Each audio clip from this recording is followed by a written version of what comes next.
There are hundreds of people who think they are possessed and all this.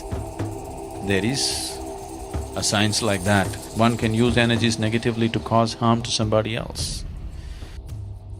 A cobra also has a certain influence on this life simply because it holds its breath for long periods of time. Don't take body lightly. It's not a small imprisonment. But when one realizes how they got in, now they know how to live.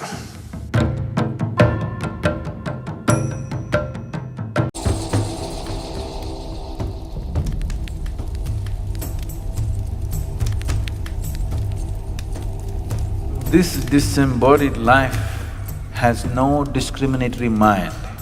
It will tend to go by its tendencies. Whatever karmic substance which is still not dissolved, which will form a certain type of tendency, will drive it in certain directions. Certain directions means wherever there is life,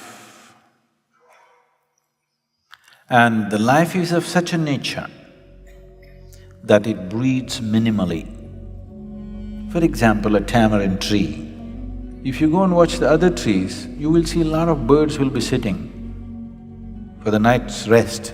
No bird will settle down on a tamarind tree because the level of oxygen around a tamarind tree is extremely low. It may also move in the direction of a yogi who has a certain mastery over his breath because he is not breathing as much as others are breathing. A cobra also has a certain influence on this life simply because it holds its breath for long periods of time.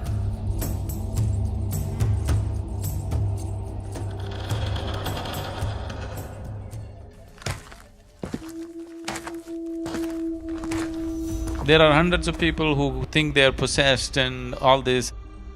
There is a science like that. One can use energies negatively to cause harm to somebody else. It's mostly receded, very little of that is happening. But if you live in certain areas, certain parts of the country, this is very rampant. One thing is, if you have such impacts, you come and sit in the sphere of Dhyanalinga,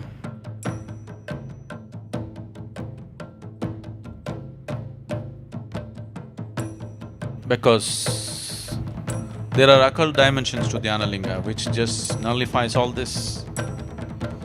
One Paurnami or Amavasya, when things are more receptive for you, just one day, just sit there and go, that's all. It gets taken care of.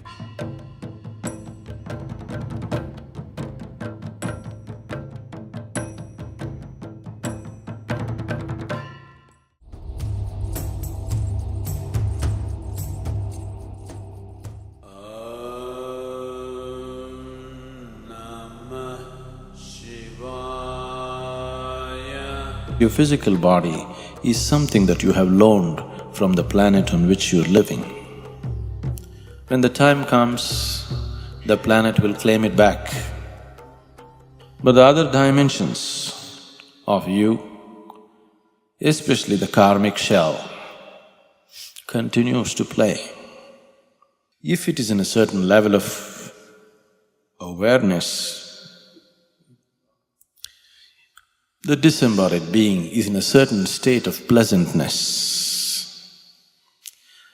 It is this that is being referred to as heaven, because they have left their physical body in a certain state of awareness. They enjoy the sweetness at a certain period of time. A holiday, a vacation, before you take on another physical body. Similarly, if people live in certain states of fear, anxiety, anger,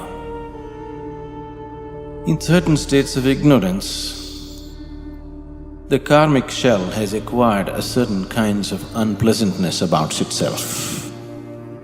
This unpleasantness is what we refer to as hell.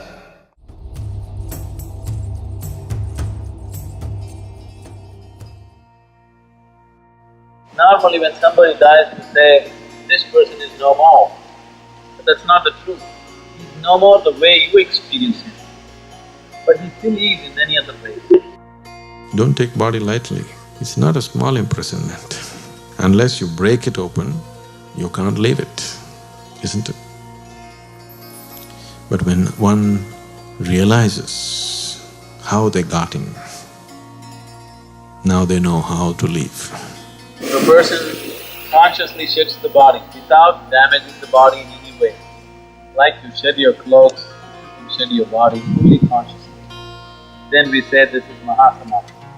When a person lives like this, that's the end. Truly no more. Once again, whatever you call as myself has just dissolved and become a part of the consciousness.